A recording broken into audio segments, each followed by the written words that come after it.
Halo Sobat Prestasi, saya Charis Aletia Pandia dari SMP Swasta Santa Maria Kabanjahe, salah satu perwakilan dari Sumatera Utara untuk OSN IPS tingkat nasional.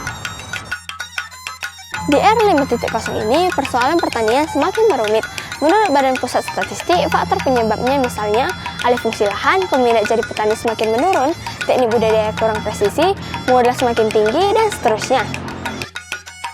Di daerah saya, Kabupaten Karo, mayoritas wilayahnya merupakan pertanian dan sekitar 99% adalah usaha perorangan.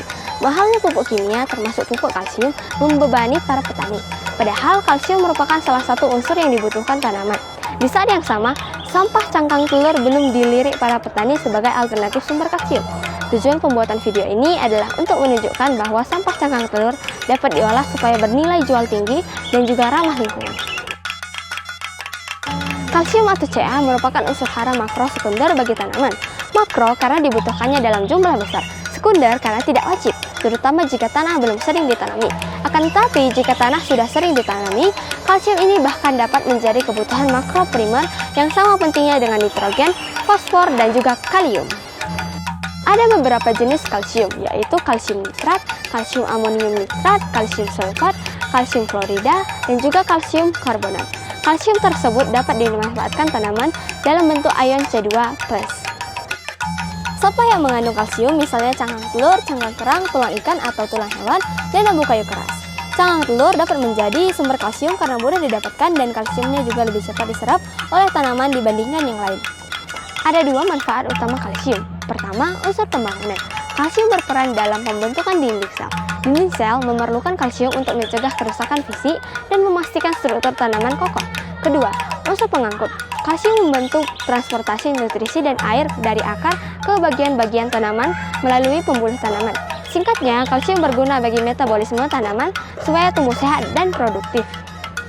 Bacar and Miles menyatakan bahwa cangkang telur terdiri atas 97% kalsium karbonat, sisanya fosfor, magnesium, natrium, kalium, seng, mangan, besi, dan tembaga. Kandungan kalsium pada cangkang telur dapat dimanfaatkan sebagai sumber nutrisi bagi tanaman. Untuk penggunaannya, cangkang telur bisa langsung ditaburkan ke sekitar tanaman atau dicampur dengan pupuk dasar. Cara lainnya yaitu cangkang telur direbus terlebih dahulu dan air rebusan yang sudah dingin dapat disiram kepada tanaman. Namun, kedua cara tersebut kurang maksimal dalam memenuhi kebutuhan kalsium tanaman. Cara pembuatannya menurut Subandrio adalah sebagai berikut. Cangkang telur dibersihkan, direbus, dikeringkan, lalu dijadikan bubuk dengan penggiling. 1 kg tepung ditambah gula merah cair sebanyak 50 ml, empor 50 ml, dan air 450 ml. Semua diaduk rata dalam satu wadah lalu ditutup dan difermentasikan sekitar 10 hari pada suhu sekitar 40 derajat Celcius. Perlu dicatat, pengolahan cangkang telur seperti ini berarti membuatnya bernilai jual tinggi. Selain itu, pupuk organik merupakan pupuk yang berfungsi sebagai penyuplai unsur hara tanah sehingga dapat memperbaiki sifat fisik, kimia, dan biologi tanah, mencegah erosi, dan menetralkan sifat racun aluminium dan ferum. Dari hasil Badan Pusat Statistik, rata-rata konsumsi telur per kapita Kabupaten Karo sekitar 104 butir per tahun. Dan ini tidak jauh berbeda dengan rata-rata nasional yaitu 103 butir. Di samping itu, usaha kuliner UMKM Kabupaten Karo seperti mie, kue-kuean, minuman, dan makanan lain juga mengalami peningkatan. Dari hasil observasi kegiatan UMKM pasar malam seperti penjualan mie, nasi goreng, teh susu telur, dan martabak, saya menemukan bahwa setiap makanan usaha tersebut dapat menghabiskan sekitar 120 butir telur atau sekitar 7 kg per malam. Para pengusaha tersebut mengaku bahwa sampah-sampah telur biasanya dibuang begitu saja. Selain itu, saya menemukan hanya ada satu pengelola cangkang telur di sekitar Kabupaten Karo. Itu pun masih sebatas tepung dan dipergunakan untuk kalangan pribadi. Artinya, peluang usaha pengolahan sampah cangkang telur sebagai pupuk organik masih besar.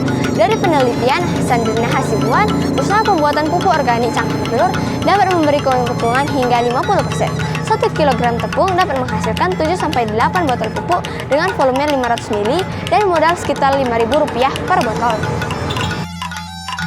Dari penjelasan di atas dapat disimpulkan bahwa sampah cangkang telur dapat diolah dan bagus sebagai sumber kalsium bagi pertanian. Pengolahan cangkang telur sebagai pupuk organik cair juga dapat menjadikan usaha industri rumah tangga. Selain itu, pengolahan tersebut dapat memberi dampak positif pula bagi ekonomi rumah tangga dan juga bagi lingkungan hidup khususnya pertanian. Pemerintah, khususnya lembaga pendidikan bersama dari Dinas Pertanian harus gencar dalam usaha pengelolaan sampah cangkang telur menjadi pupuk organik cair dengan cara memberikan penyuluhan dan pelatihan kepada masyarakat. Pemerintah juga harus mempromosikan bahwa penggunaan pupuk organik tersebut juga baik bagi keberlanjutan pertanian masyarakat Karo. Sekolah-sekolah lewat kurikulum Merdeka dapat membuat pengolahan cangkang telur menjadi pupuk organik cair dalam proyek penguatan profil pelajar Pancasila. Sekian dari saya, Ceres Alatepandia. Terima kasih dan maju-jua.